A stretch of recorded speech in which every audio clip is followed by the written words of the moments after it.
Hey guys, so I just wanted to do a little bit of a different video today. I wanted to talk to you guys about the dogs. I haven't really talked about which dog is which and anything about the dogs, so yeah, I know Sasha. I wanted to talk to you guys a little bit about when we got them, why we named them what we named them, and basically just answer any potential questions you might have. So first and foremost is Loki.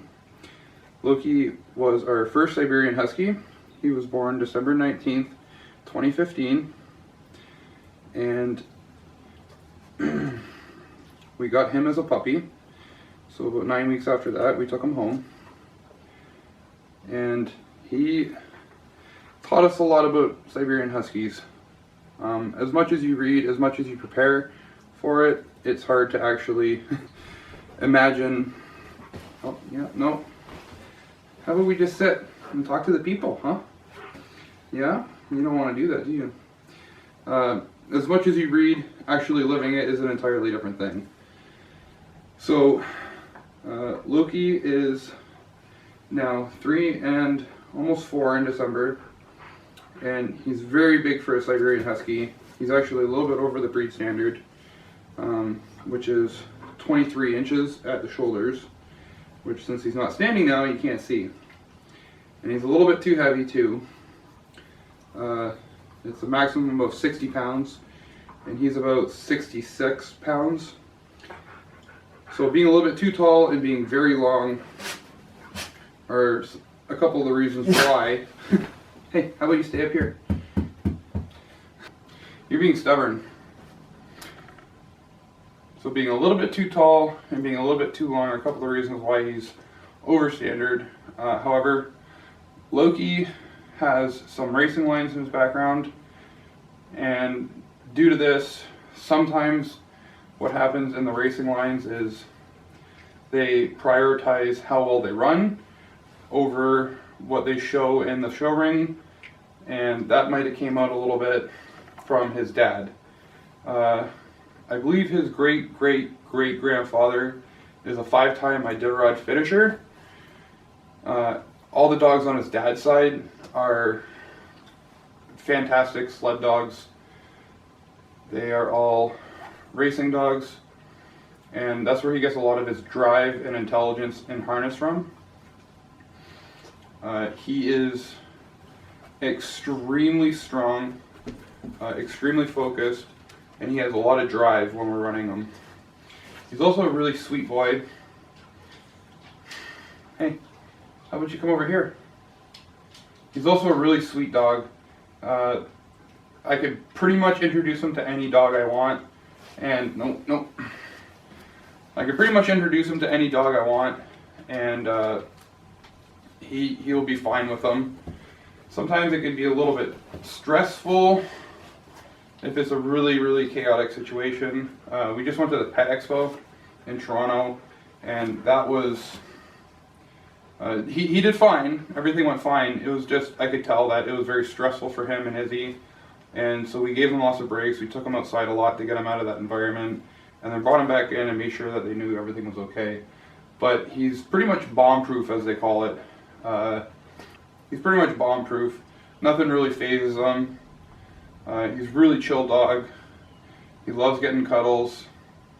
He loves being outside. He loves the snow. And he loves food. Are you hungry? Are you hungry? Yeah, see? He loves food. So, no. So Loki gets the same amount as his sisters because he's a keeper. And what that means is he holds a lot of the weight that he puts on, and it can be difficult to manage his weight. Come here. It can be difficult to manage his weight because he keeps a lot of that weight on. Even with all the exercise he gets, we really have to monitor and make sure that he's not getting too big, because he can really pack on the pounds really fast. So Loki taught us a lot about Siberian Huskies. One of his favorite things to do is running. If you see in some of the videos when he's getting hooked up, you'll just hear him screaming his head off. He'll jump into the harness. he just wants to go all the time.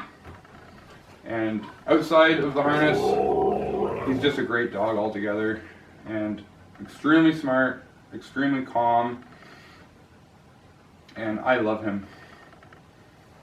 Okay, you can go. Oh, now you're gonna stay? You can go. It's Sasha's turn now.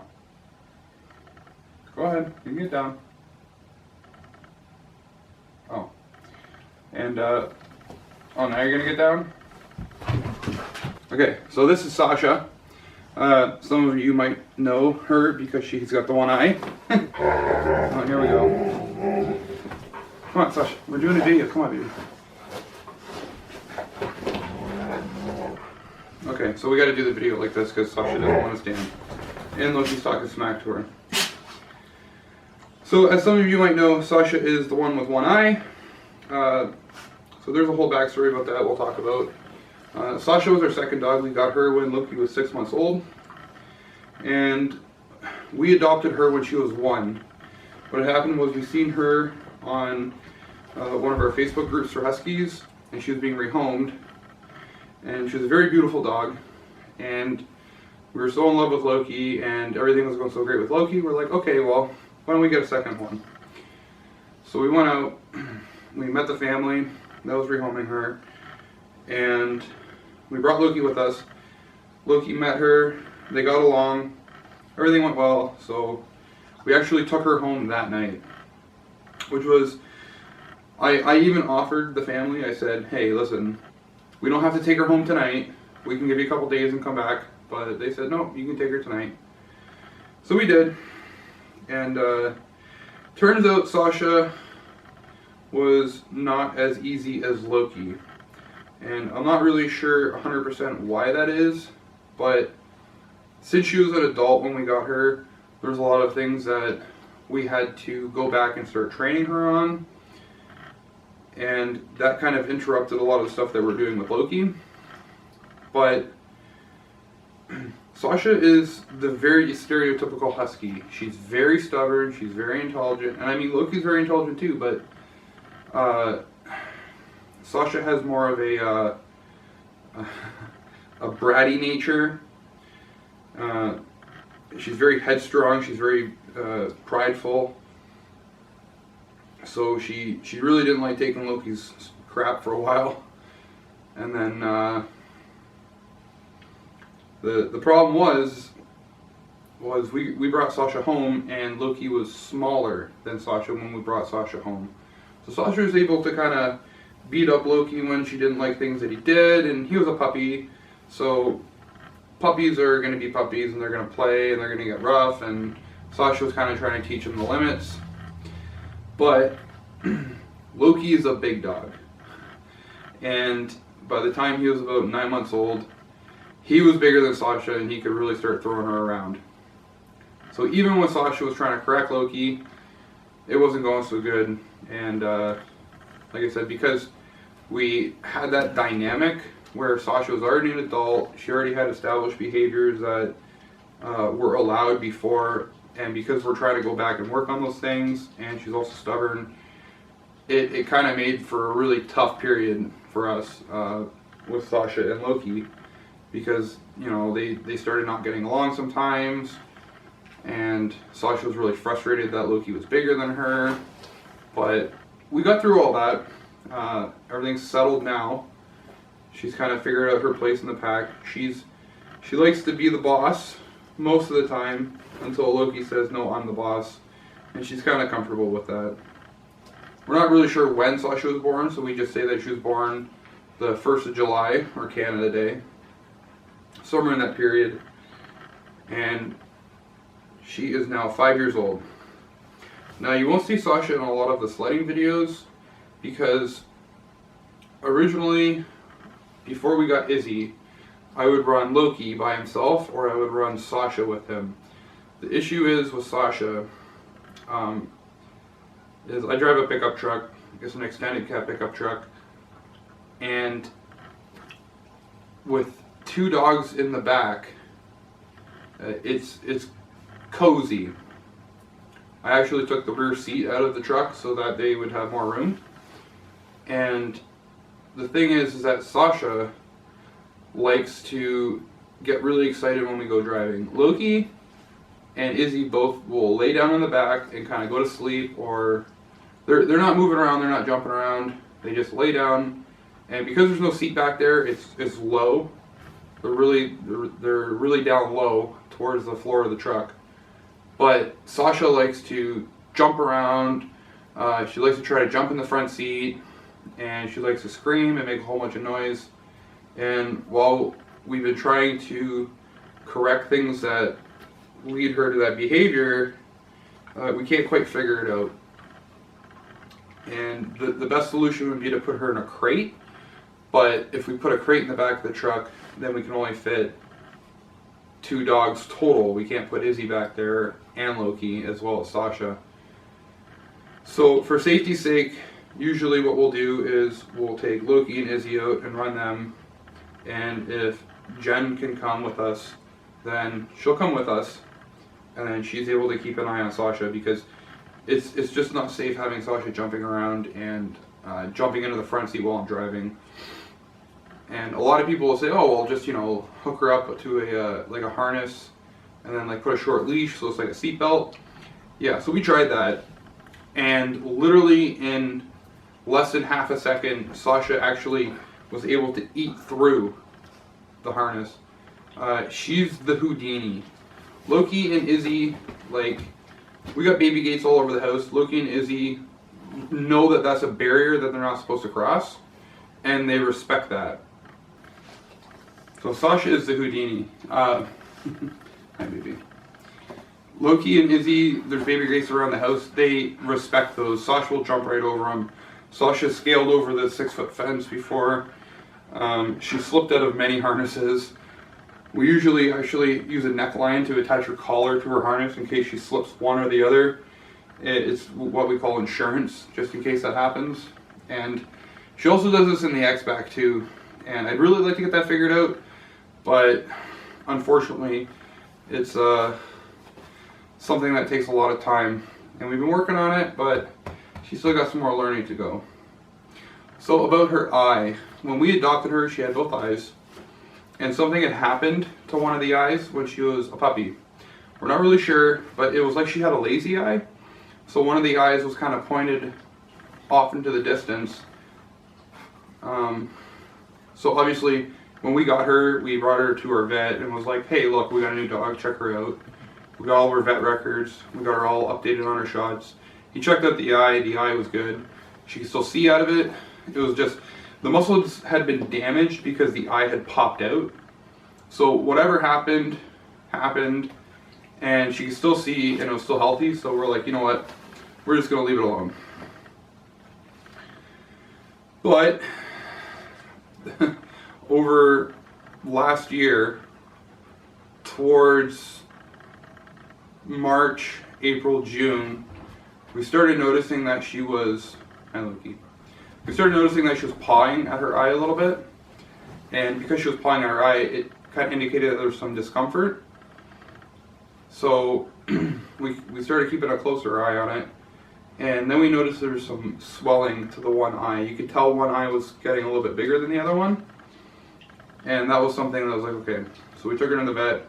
She had actually gone blind in that eye that we didn't know.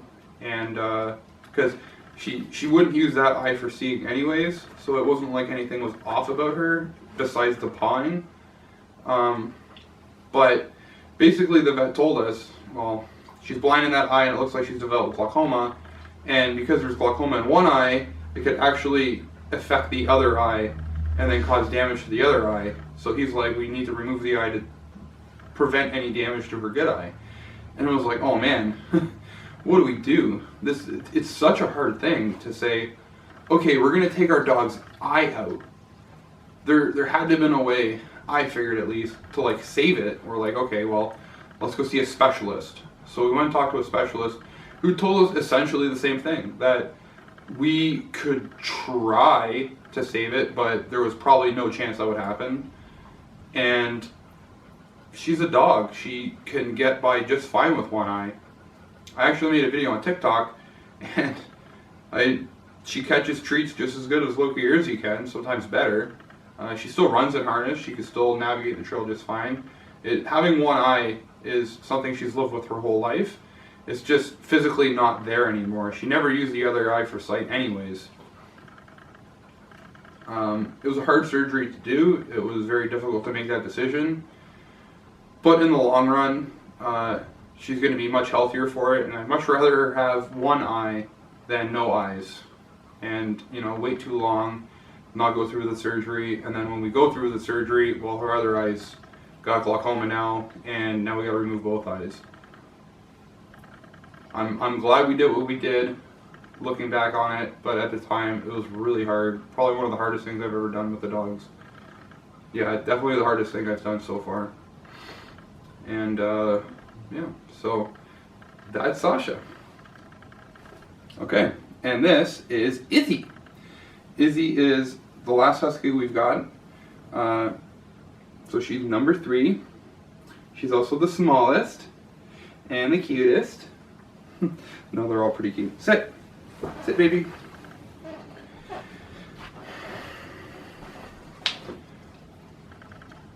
He's a little shy. So Izzy is about 40 pounds, whereas Loki is 66. And she's much shorter than Loki, but she's actually breed standard for a Siberian Husky. Oh, doing a little stretch. Good girl. Come here. The people on YouTube want to see you. So if you think that Izzy looks a little bit like Loki, you would be right. And the reason for that is Izzy and Loki are actually full siblings. So what transpired with Izzy is we had Loki and Sasha for over a year.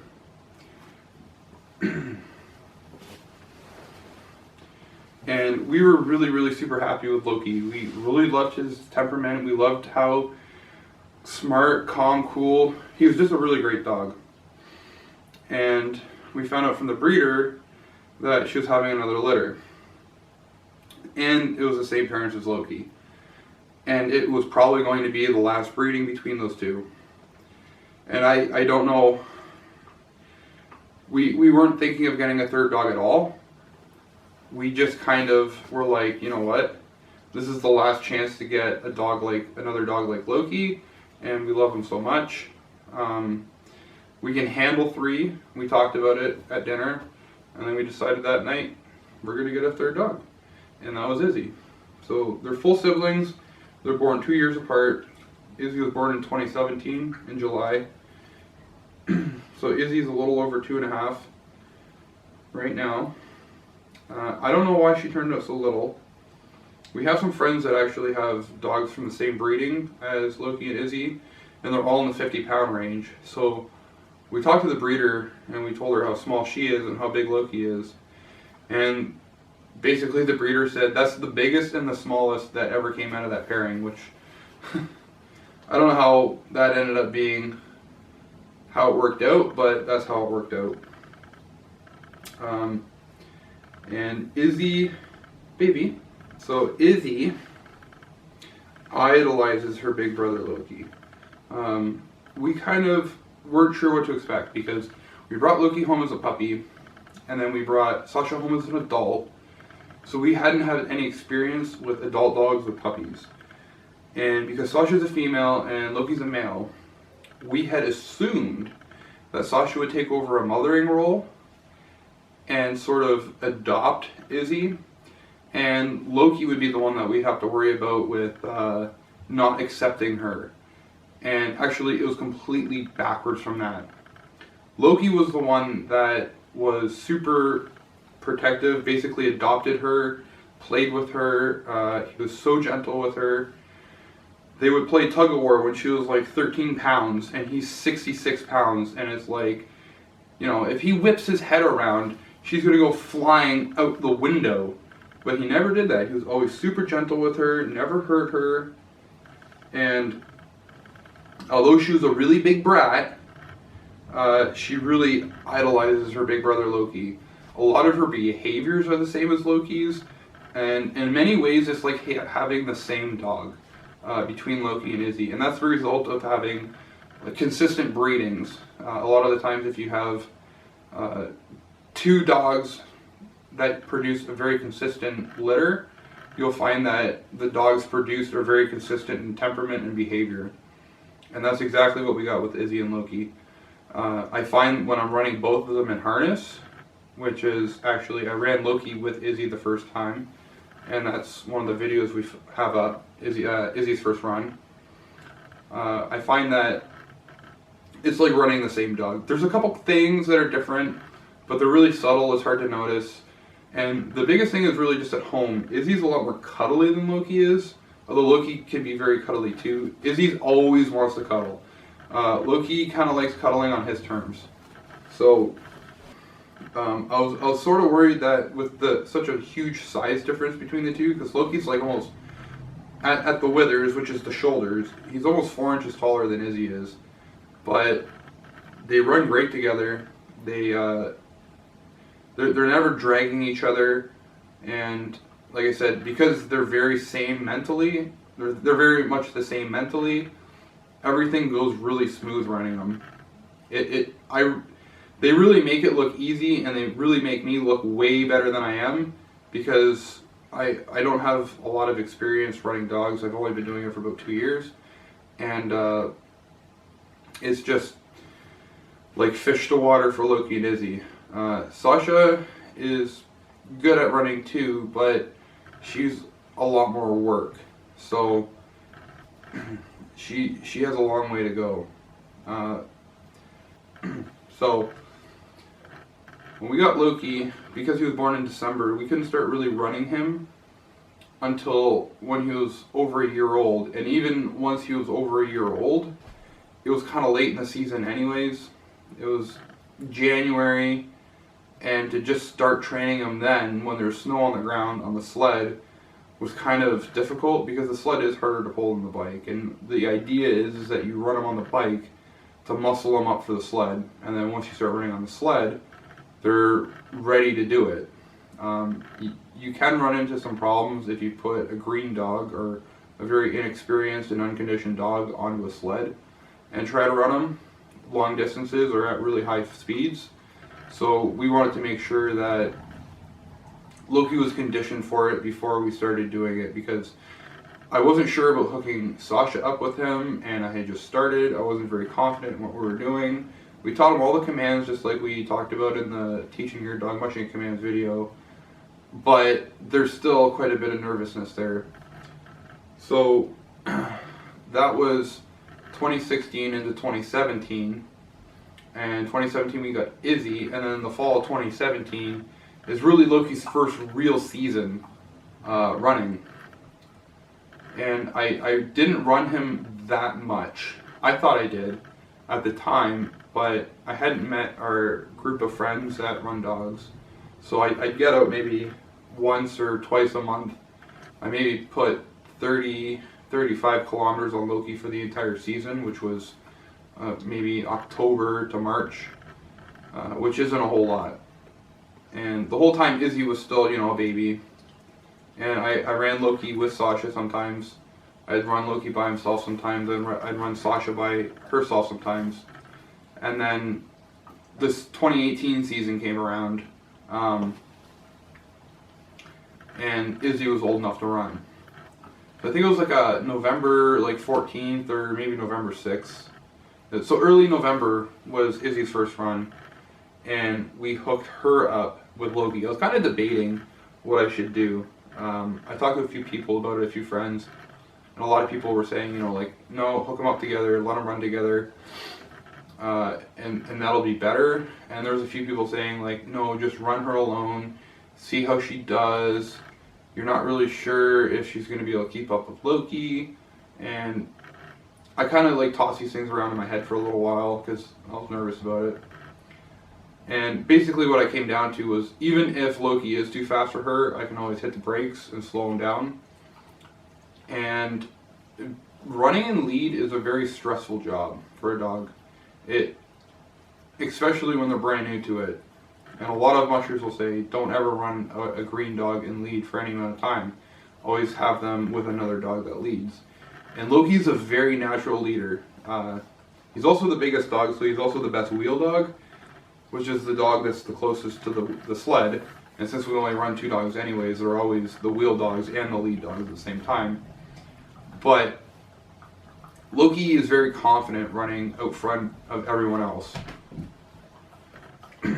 So I figured by putting Izzy with Loki, it would make things really easy for Izzy. All she would have to really do is run with her brother, and I would just have to keep an eye on what she was doing. And that season was really great because in 2018 we did 175, 180 kilometers of training, and now we're into 2019, and we're at nearly 80 kilometers, and we're only about a month and a half in. We're on track to smash last year's mileage. The dogs are in better condition than they were last year by far. Loki's just right getting into his prime, and we've done some pretty long distance runs now. We've done a couple 7-kilometer runs, 8-kilometer runs, 9-kilometer runs, and for us that's a long distance. I know there's a lot of mushers that run they'll run 25 miles in a day, and that's what they do every day. We can't do that. We don't have enough trails around here to do that, but we're also probably, for the amount of dogs we're running at a higher pace because our goal is to do sprint racing. Not that Siberians are really great for sprint racing, but that's kind of what we have to work within. We don't have enough trail here to run really long distances. I don't have the time to do that. And there's nothing wrong with sprint racing. It's just you got to run a little bit faster. A lot of the longer races, they'll run at a very steady pace because that's what's going to actually, perform well. Whereas in a sprint race, it's really short and you want, full speed the whole time, which Siberians aren't exactly known for doing. They kind of adopted a nickname of Slowberians because they're slow now compared to the Alaskans and the Eurohounds and stuff like that. But so Izzy's name is actually kind of funny. What went into Izzy's name? She was going to be called Puppy because me and Jen could not agree on a name at all. And Sasha's name we kept from our old owners. I forgot to say, but Izzy was like impossible. I wanted to stick with Norse mythology, which was Loki. And I always loved Loki in Norse mythology, so that's why we named Loki. And I wanted to name Izzy Freya, or Hela, or Hel, or Frigg, or something else Norse mythology. And Jen was not having it. She didn't want Freya, she didn't want Hela, she didn't want this, she didn't want that. And it was really, really difficult to find something that we both agreed on. And it took probably like 3 weeks to figure out a name for her, and we were gonna call her Puppy because that's all we really called her. We called her Puppy and Butt. And I don't remember why we called her Butt, but it was just something that was cute and funny, and that was just the nickname that we used for her. So, alright guys, well, thanks for watching, and if you guys have any questions about the dogs, if you have any questions about Mushing, if you have any questions about me, please leave a question in the comments. I'd be happy to talk about it. I hope I didn't forget anything. I just wanted to do a quick little bio on each dog and talk about them with you for a little bit. Thanks, baby. Yeah, like I said, Izzy's the cuddly one. I just want to do a quick bio on every dog, just because you're going to be, you're watching these videos of them running and you don't really know. Some of you don't know which dog is which and any of the stories behind any of the dogs, so I figured it'd just be cool to sit down and talk with you. Alright, so thanks for watching our videos. Anyone who's liked and subscribed, thank you, we really appreciate it. I know 2019 is the worst time to be getting into YouTube, but so we're not really doing this to be popular or anything like that. I started doing more of like a entertaining section with the mushing videos, and I had a lot of fun with that, and I'm just trying to kind of figure out this whole vlogging thing and making videos for content for YouTube, because I'm a little late to the game, in case you haven't noticed. And I mean, my editing skills are not great.